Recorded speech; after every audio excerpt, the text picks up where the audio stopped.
pretty marvelous introduction. I didn't expect him to tell you all of that about my film, but I'm incredibly excited to be here. I think the most exciting thing for me is that I also got to be at PlatformCon Live Day London last year, and I just want to see a show of hands. Who here was here last year? Different location, bit smaller. Few people, that's nice.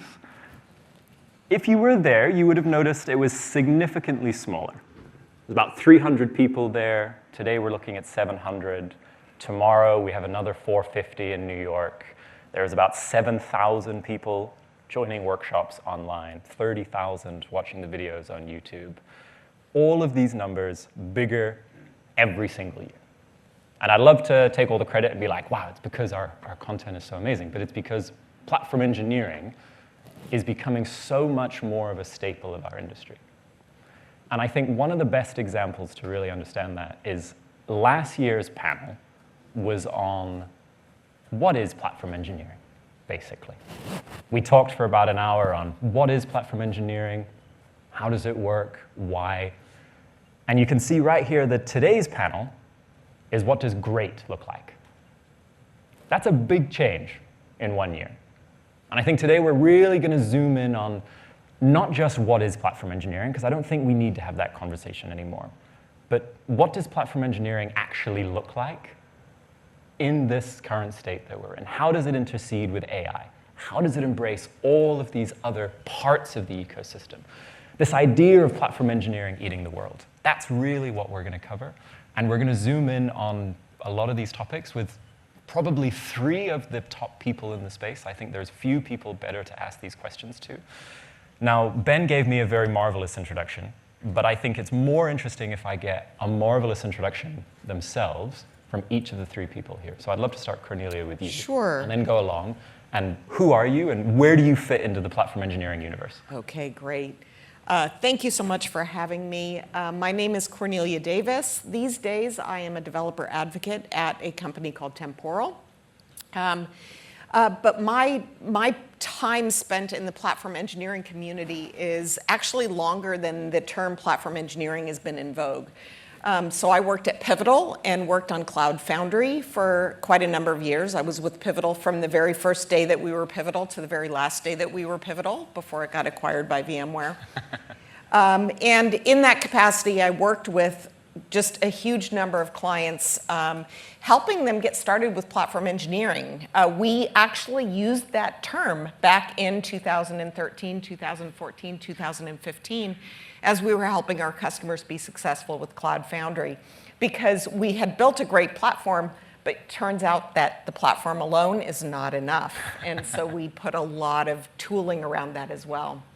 After that, I worked at Weaveworks for a bit. So Weaveworks is the company that Alexis Richardson is credited with coining the term GitOps.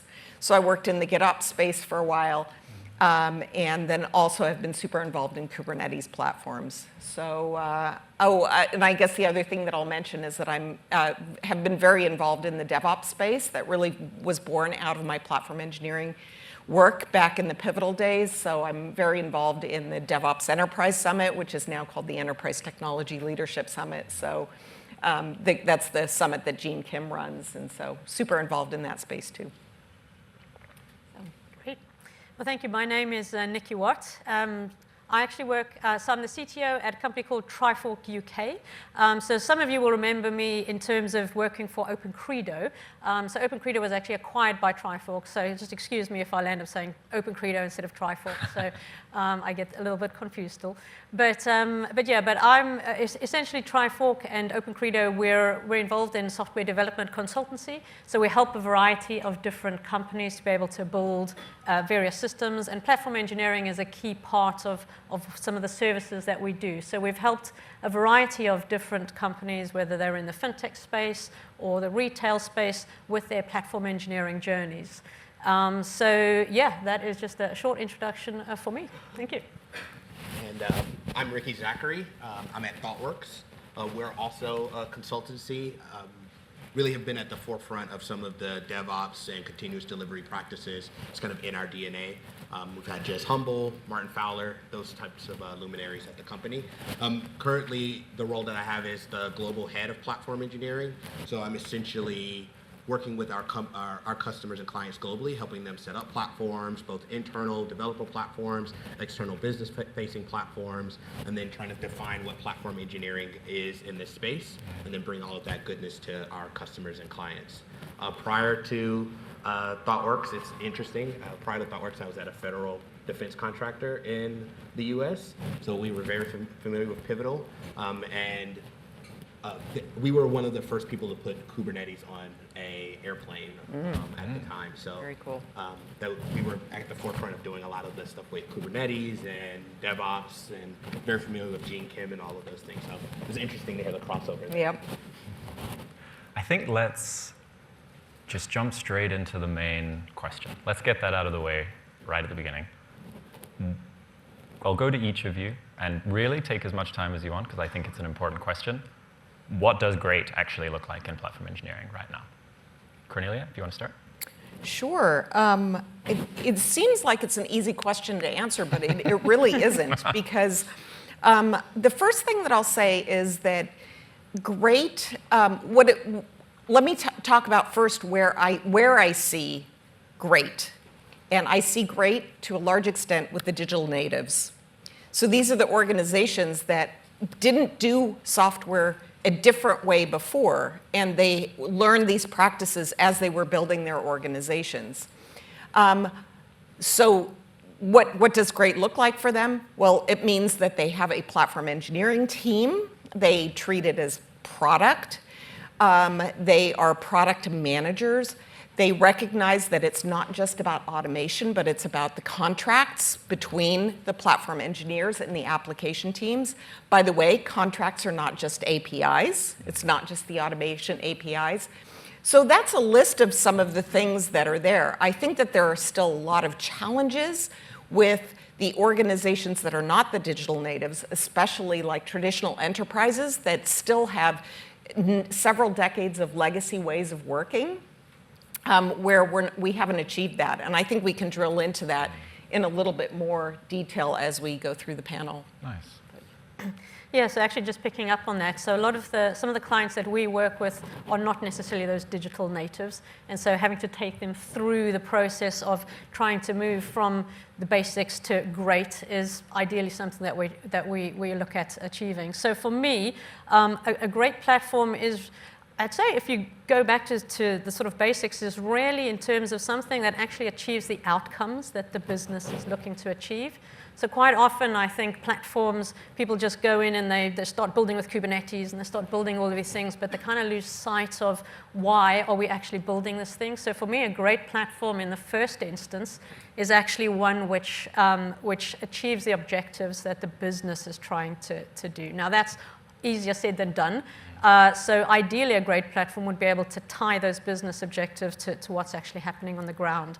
But as Cornelia was saying, it's the basics, really. It's going beyond just the automation and actually looking at the whole of the platform, looking at the whole of platform engineering, and that it includes the teams that you're working with. So it's not just about the technology, it's about looking at those teams. How do you organize your teams to be able to actually help the various teams that are building the systems on top of the platform to be able to be successful? So for me, it goes beyond automation. It's looking at not just the technical side, but the socio-technical side, and you're delivering for the business. We're all saying the same thing. I think most people, to talk about some things that, what's not good, like not a great platform. I think most people, as technologists all in the room, we default to, hey, it's got to be Kubernetes, it has to be all of these great, where's my Terraform scripts, where are all of these different technologies?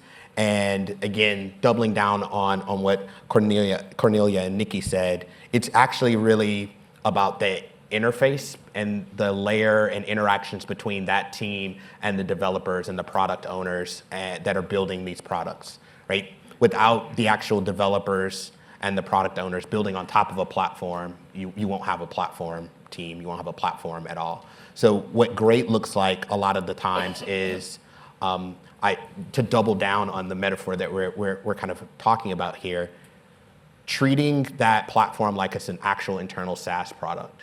Like that's what great platform teams are doing. As I'm looking at both digital natives and enterprises, 100-year-old banks and companies that have just started out and have hit hyperscaling. All of those organizations that have great platform teams are doing all of those things and are really doubling down on, we're going to treat this like it's a SaaS product. We're going to have developer success teams that are interacting with the developers that are there. We're going to have an actual product owner that's doing things like, hey, we're going to track our NPS scores for the platforms and CSAT scores for the platform, interacting with the developers. Those things are really, really difficult, especially when you're talking about like, what should my operating model look like? And they really have very simple operating models as well. When you talk about like, what does great look like? I think also there's a lot of overemphasis on the tech, and there's an elephant that's in the room that we'll probably end up talking about later on. I know Sam is going to cue us up to talk about that. But a lot of times we'll have tech for the sake of being a technologist and putting in technology. Very specific example is around, I was working with a client over in Singapore recently, and they were saying, we've got to get cross-plane out in the hands of our developers. It's like, how many of your developers are actually running Kubernetes workloads? Less than 20%. Then cross-plane is not going to do anything. Like, let's talk to the developers and see what they actually need.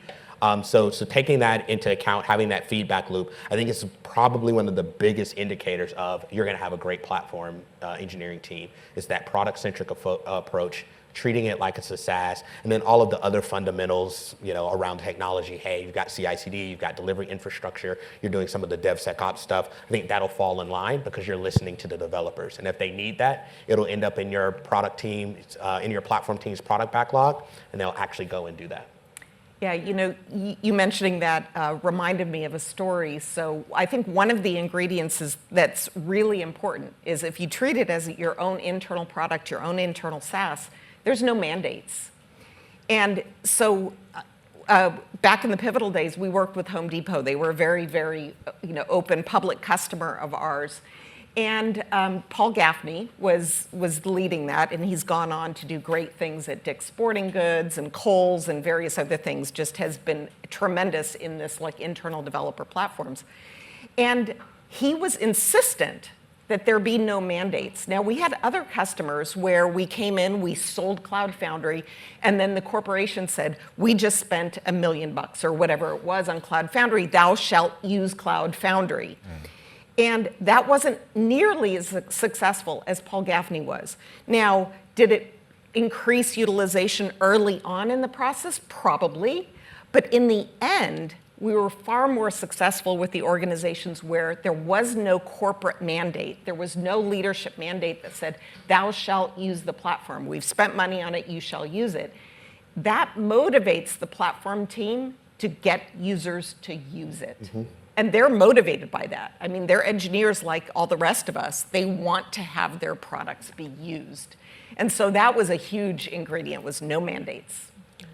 And I think one thing that's interesting about that, the no mandates portion of that is, I think the top line measurement that most senior executives and senior engineering leaders will say along that same line is, I've got this platform, and I want to measure the usefulness of the platform by just solely adoption. How many people are on the platform versus, hey, is this platform actually eliminating friction and toil from the developers' day-to-day work? Because that's going to actually drive the adoption, right? So if you're measuring, adoption kind of feels like a lagging indicator of usefulness of the platform. I was like, okay, we've got 70% of our developers on there. Well, what are they doing? What is actually being extracted from that? Because that's going to also be an indicator of, hey, the platform is useful, people are using it because it's actually solving problems that the developers have.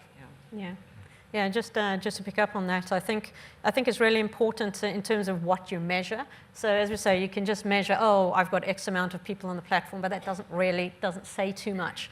But actually being able to sort of understand, am I adding value, and being able to try and tie those metrics back into something you can measure is something which is really quite key. But that's easier said than done. I think it's, and I'd love to maybe chat about that in terms of what are the metrics actually that you measure that actually kind of makes sense, because businesses are often sort of interested in things like reducing risk management and that type of stuff. And that's when you say, oh, well, I've got X amount less lines of code or something, that doesn't really cut the mustard for them. So I think it'd be an interesting thing to chat about actually in terms of what metrics, or what have you found actually, are good metrics for measuring the adoption and whether it's a great platform that's actually been adopted?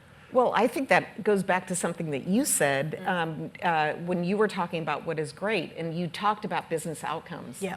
And so I'm not sure that there is a single set of metrics. I think it depends on what your business outcomes are. Yeah. And so I would love to hear from you. You just talked about one. You just talked about risk reduction. Yeah. Maybe you can take one of those examples, one of your favorite examples, and use that anecdotally. Just before, Nicki, you sorry, start, I want to share a stat. Sorry. Sorry. I don't want to interrupt, definitely not. But I just want to share one stat on exactly that topic. So every year we put out the State of Platform Engineering report. Probably a lot of people here have downloaded it. There was one stat in that last year that really stuck with me, and it was that 44% of those surveyed do not measure at all. 0 metrics. And these were platform engineers. Probably many of the people in this room answered that survey. And so before we pull into that, because I think that's probably one of the defining topics for many of the people here. Sure, we know we have to measure. What do we actually measure and how we do it? But we've kind of defined a little bit what's great. And I think if you asked everyone in this room, many would have said, focus on the cultural, don't go overly technical, platform as a product management. And we said that last year as well. And so that kind of simple idea of achieving outcomes, that's a good platform. A great platform achieves outcomes. I'd be curious to see a show of hands here from everyone. Who thinks they have a great platform?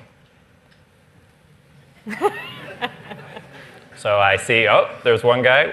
There's a few over here. Everyone pay attention. There's a few more. Pay attention to who they are and go grab them right after and find out what they're doing. So that was what? 9 people of the 650 in this room based on that idea of achieving outcomes as a great platform. So yes, this is called what great looks like, but I think we really need to focus on how do we actually get to great. It's all well and good that we know what it's supposed to be. How do we actually get there? So let's zoom right back in on exactly that point of measurement and metrics that you use and that you recommend. Okay, good, because I think that's the starting point. if we move somewhere else out of drug us back, no, we need to talk about metrics. We have to talk about metrics. Yes, I mean, I think there's, there's different measurements. You've got your standard measurements. You've got, the DORA metrics and the space metrics, which are important to look at. But as I said, the business metrics, and something which Cornelia said, it is very specific to the individual organization and what it is you're trying to achieve.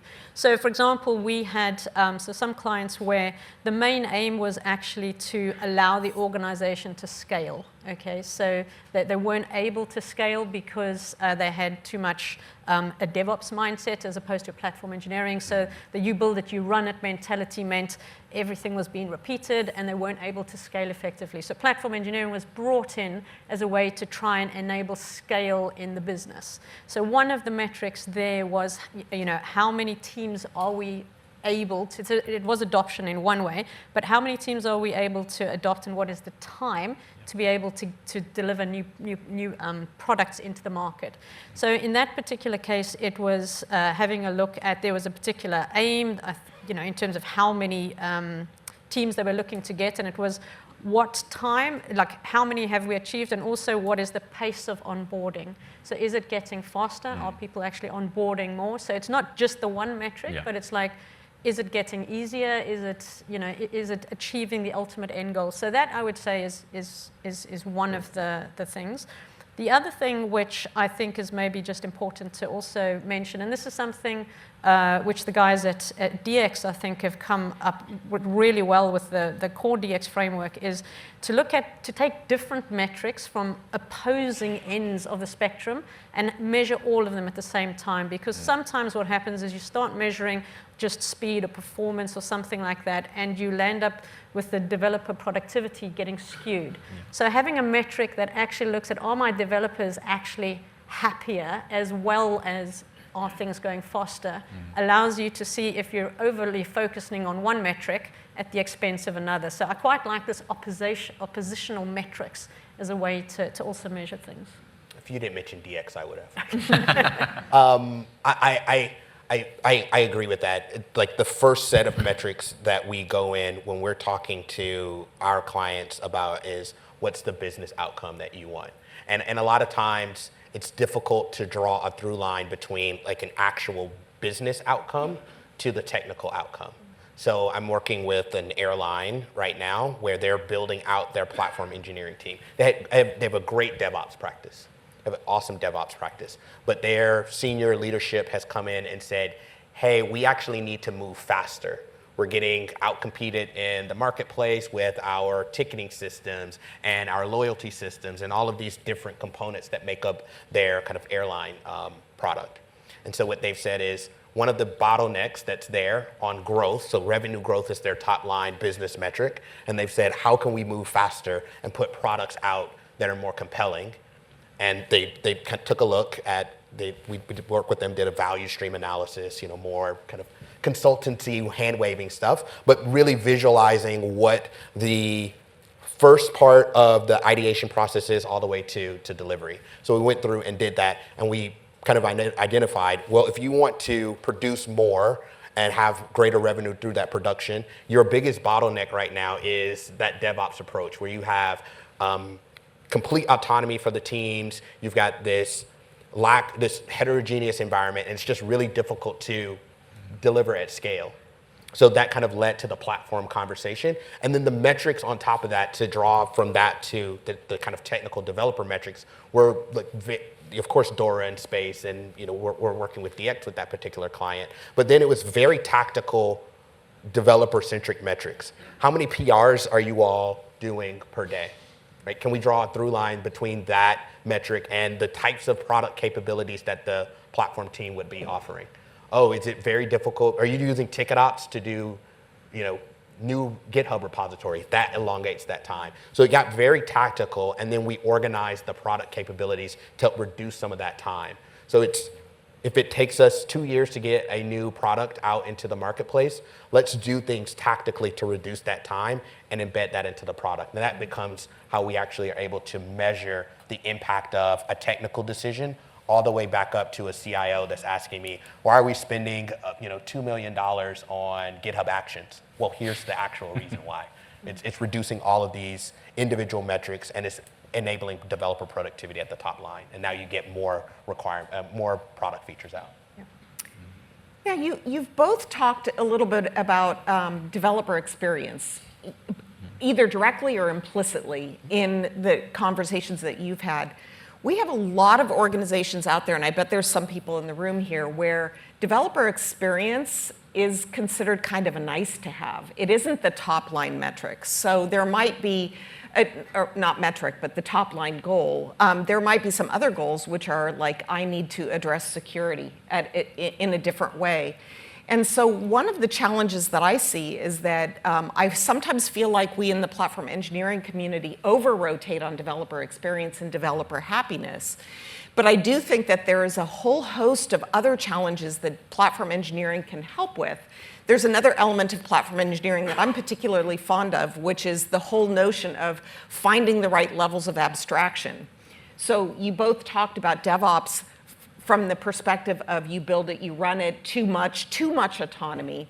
I actually don't think that autonomy and control are necessarily opposing functions, but if you find the right level of abstraction, so for example, if you in your platform are serving up Kubernetes capacity.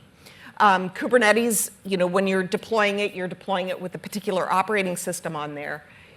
If security is one of your concerns, then perhaps what you're looking at there is defining the level of abstraction at the right level so that your platform teams can take care of the security concerns instead of the application teams all individually doing that. So this is all related to the scale that you were talking about.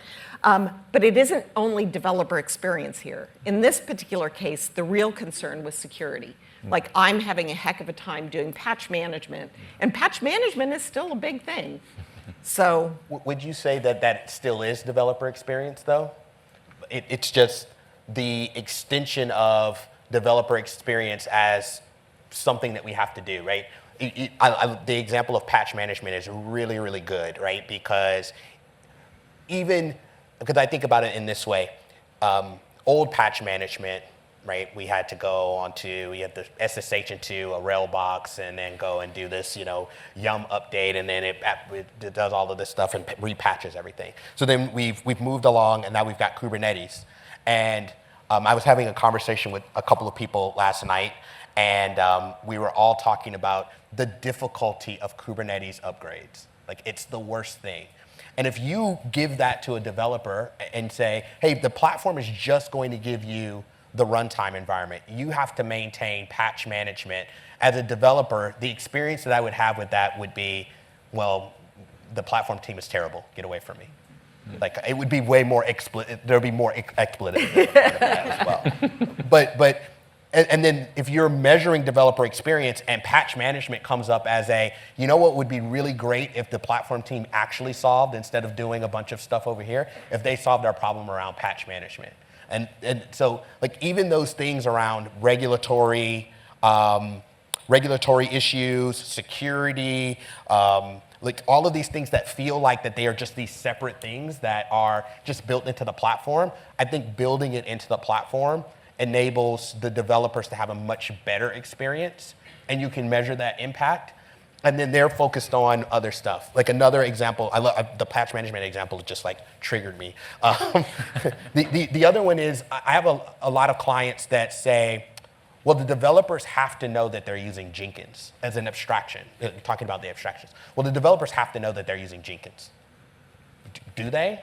Right? If the ultimate goal is, I write code, I get it out into production, I actually don't care if I'm using Jenkins or Harness or GitHub Actions or Circle CI.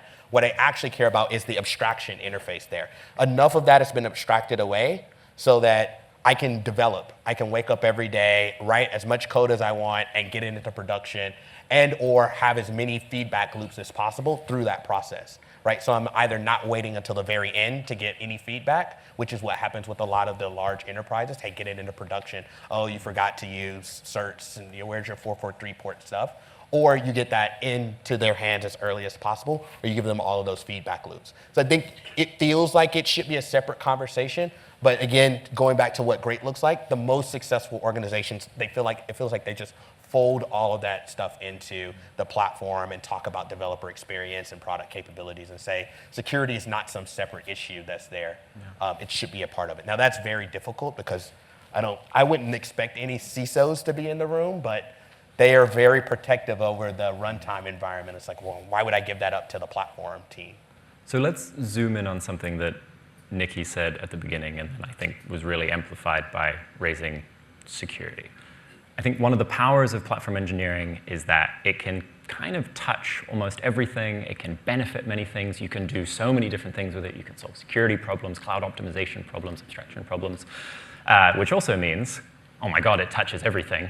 We're never going to do any of this. This is going to take 7 years and cost 20 million. Kill it now. And you just kind of spin around a little bit in this circle. I mean, we have a lot of these courses that we run. I think we've had around 600 students so far.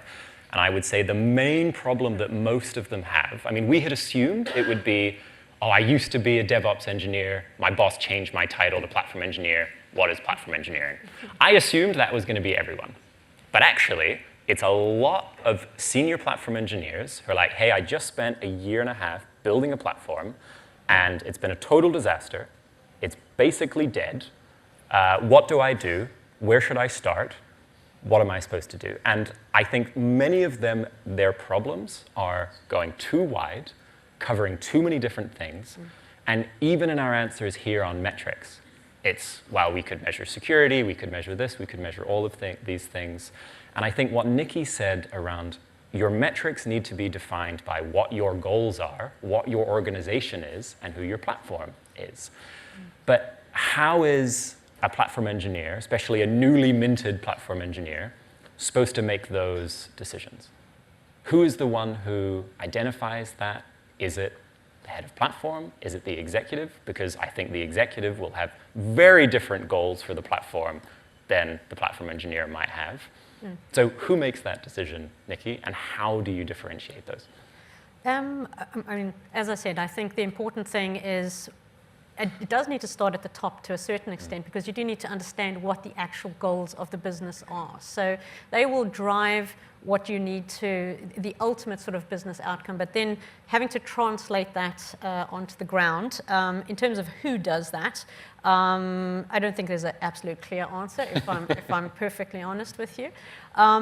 But I think, you know, the sort of platform, the platform manager and the person, sort of the platform owner, I think is one of the key people that has that view of what are all the different areas that I'm trying to balance and manage. So to a certain extent, they are a little bit of the referee, which is this is what the business wants. Then you've got your developers who are saying, we want to measure all the low-level things. So I think in one way, a technical product manager, somebody who really understands it, is well placed to understand what some of those metrics need to be and can influence that, but not to say, well, this is it, and we've got to go for it. I think it's working in conjunction with your technical leads and your developers on the ground to be able to work out what that is. So.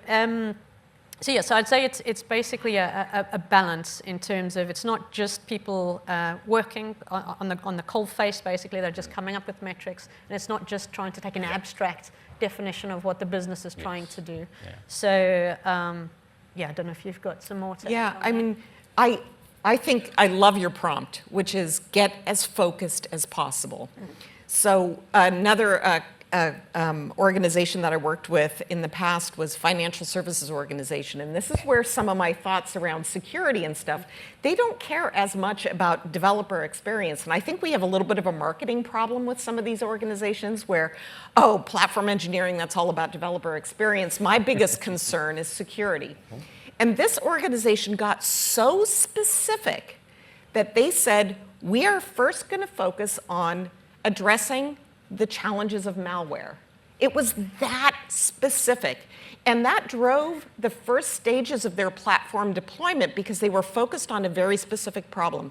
It drove some of the technology choices that they were making. This was in the days where it wasn't clear whether Kubernetes or a container-based system were there. It drove some of those technical decisions, but then it also drove the enablement functions that the platform team needed to do with their application teams. So they needed to enable the developers to understand that if you build your applications in the following way, then we can do these things for you. We can take some of that burden from you. And so again, I love your prompt because it was so specific. And they came up with a solution where they were basically cycling their containers every 3 days. But there was a lot of things that needed to happen, both from a platform and a developer enablement perspective, to achieve that goal. And they got it done in a relatively short amount of time. They didn't boil the ocean. They solved one problem. Yeah. So I want to stay with you for a second, but first, I kind of want to go to the audience for a little bit. And I want to see how many people here have already had a platform for more than a year? You raise your hand. Everybody. So you've already got platforms. More than 2 years? So how many of you have a platform that you would define as very specific already? Oh, interesting. A few. So I think this idea of specificity is super important, super clear. It's the main advice. But how can all of these people who already have a multi-year platform, already has a bunch of goals, what can they basically, I was going to say go home today, not today, rest after this and hang out with us. Tomorrow morning, bright and early, 7 a.m., what can they, maybe 7:30, I'll let you have a bit of a sleep in. What can they do to help steer their platform in a specific direction? Cornelia? No, I'm going to pass on I have an answer that connects the first questions you asked to this. Perfect. So what can they do, I think, is also in line with the directionality of the platform, the vision of the platform. And, to answer the first question with the second question, one, it depends, right? I think the answer is the technical product manager and listening to the business, like all of those things are what we should be doing. But I think to answer that second question very specifically is to listen and have empathy for the people that are going to be using the platform. So a lot of times, even I'm as a person that's built platforms, I'm very guilty of this, which is saying, I am a developer and I'm just working on this platform. I've written code for 15 or so years. I obviously know what the developers are going to want, and I don't need to talk to them. They're going to want, if we're writing Java code, they're going to want these specific Spring Boot libraries. They're going to want access to these things. Let's give them some Terraform. Here's my laundry list of technologies that I know that they're going to want. Instead of saying, hey, we're going to have listening sessions, we're going to listen to you all, we're going to take into account the business goals and priorities, and we're going to put together a roadmap that is going to be fit for purpose now and give us a vision for the future and give us flexibility going forward. So if there was like one thing that it's like, okay, there's a big party, wake up tomorrow, you're giving them 7:30, I think it might be a little bit closer to 9:30, and then More generous than I am. Yeah. And then it's like, well, what do I do right after that? It's like, if you're not talking to your developers and to your business leaders about what the outcomes they're looking for, that would be the first thing that I would go and do, is say, okay, let me actually listen to them with an empathetic ear, because that's going to fill up the backlog and keep you going for the next 10 to 15 years, which is the average length of some of these platform journeys. I know Casper is talking to... Yeah, Boyan from... I did a panel with him. He wasn't on the panel. He just showed up, and then it co-opted the panel. So good. He said that at 6, their journey took 10 plus years to get the platform where they want it to be, and it was a continuous effort. So when we're talking about 1 year or 2 year or 5 years, certainly those are going to be times that it takes to get the platform up and running. But we're talking about a digital native that's just starting.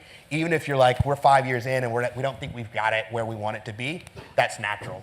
There's going to be always the product evolution, the platform evolution. There's always going to be changes. But listening and being empathetic and saying, yep, we're going to help you out with that. Taking that burden away from the developers through abstractions, through giving them tools is super important. Maybe if I can just pick up actually on that. So to give maybe a very specific example. So we had... speaking to your developers and understanding what it is, what are the pain points that need to be solved. That's one of the key things that needs to be focused on. So we had a client where, again, sometimes I think we preempt what we think the answers are. It's like we should be working on CI/CD pipelines and we should be doing X and we should be doing Y.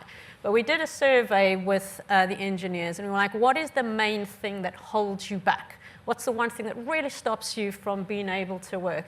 And the answer really surprised us, and it was like, we cannot, they had a sort of cloud environment as well as a on-premise environment, and they said, we can't get the two to speak to each other properly, and that's why we don't actually put half of our services into the platform, because there's no way to speak to the legacy environment because it's problematic.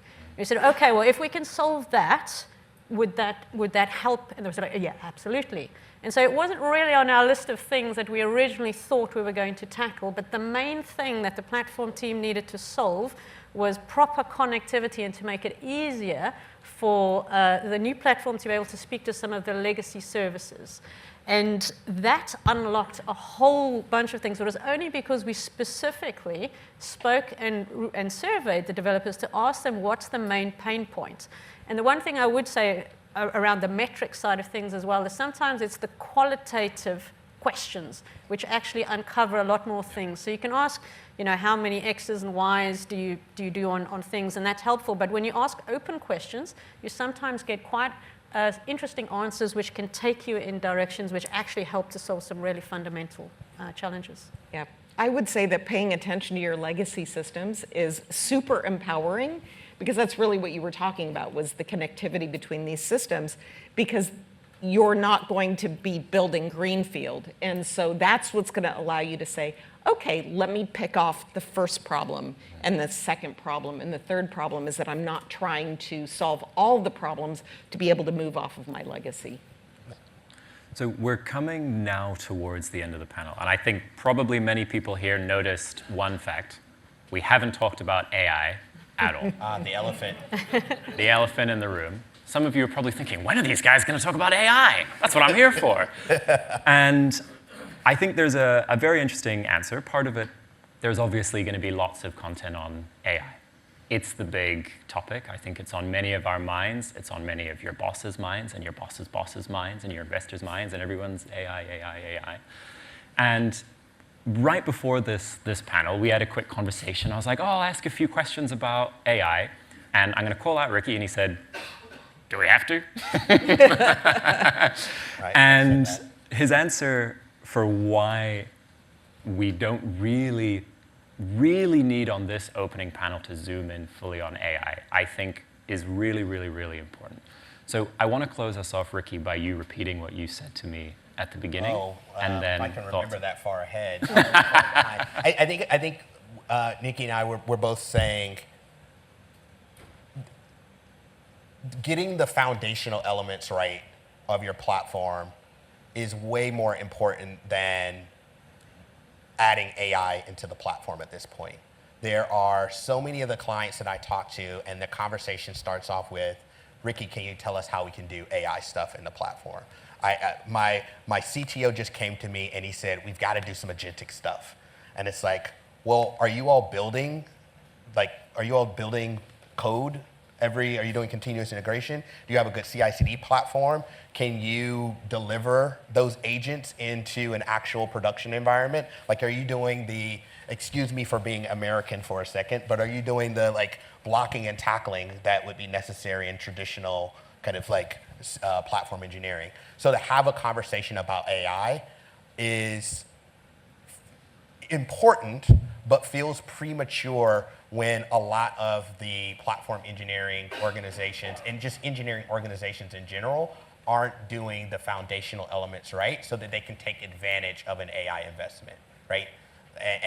And that, I think, is the reason why I was a bit hesitant on talking about AI as kind of the complete conversation, because there are a lot of organizations that are like, it would be great, we would love to have some sort of AI agent out there producing test cases, but we don't have a test environment, or we don't have any unit testing, or we don't have a test harness at all. So solving some of those earlier foundational capabilities and elements, I think, is a bit more important than having this broad conversation about how do I leverage Gen AI. But certainly there are companies that are much further ahead, have those foundations in place, and need to be having that conversation.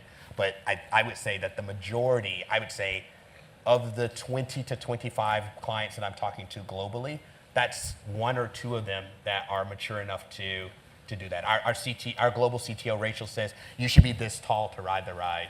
And there's not a ton of those companies that are at that level yet. Yeah, I'm going to bring in a counterpoint, though, which is there's lots of people that aren't that tall that are riding the ride. Yes. And that's the challenge right now, is that everyone is doing it. It's the Wild West. It is like when cloud capacity was available. We had shadow IT, right? If you are not thinking about your AI strategy, and your platform team is ideally suited to address some of the basics, then it's happening. It is happening, and it is going to be the Wild West if you don't actually consciously think about it. Don't worry, we do have a panel to close us off on AI, but I think when you're thinking about that and when you're watching that panel, you're remembering that great platform engineering doesn't mean platform engineering that has every AI gimmick involved. Yep. It's a platform that is achieving outcomes, it's measuring, and it is thinking about AI, but it's thinking about how do you actually solve those original problems first. So with that, I want to say a huge thank you to our three panelists. I think this has been super, super valuable. And thank you so much, everyone, for listening. Thank you.